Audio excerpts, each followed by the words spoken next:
اور شروعات کرتے ہیں آج کی بڑی خبر سے۔ ریاستی تحقیقاتی ادارے نے ضلع ڈوڈا سے مزید 2 دہشت گردوں کو گرفتار کر لیا۔ دہشت گرد فردوس احمد وانی اور خورشید احمد ملک کو جموں کے ڈوڈا ضلع سے گرفتار کیا جا چکا ہے۔ گزشتہ 48 گھنٹوں میں جموں اور ڈوڈا سے 10 دہشت گردوں کو گرفتار کیا گیا۔ یہ دہشت گرد کئی دہائیوں سے قانون کی گرفت سے بچ رہے تھے اور چھپ کر زندگی گزار رہے تھے۔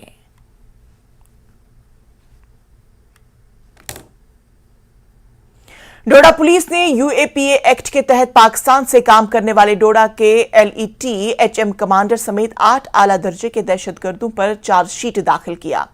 سیکشن 299 CRPC کے تحت چارج شیٹ داخل کی گئی۔ یہ دہشت گرد وہ اس وقت POK سے کام کر رہے ہیں اور ضلع ڈوڈا اور صوبہ جموں کے دیگر حصوں میں دہشت گردی کو زندہ رکھنے کے لیے دہشت گردی کا مڈول چلا رہے ہیں۔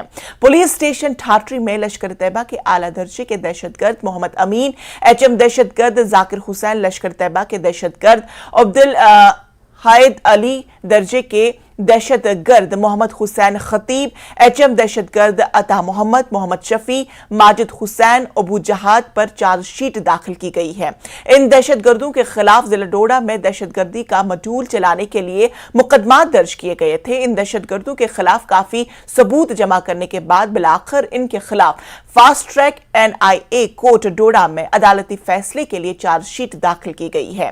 یہ دہشت گرد اس ضلع کے مقامی نوجوانوں کو دہشت گردی کو زندہ رکھنے کے لیے تخریبی سرگرمیاں انجام دینے کے لیے دہشت گردی کے گروہ میں شامل ہونے کی طرف راغب ہونے کی مسلسل کوشش میں تھے۔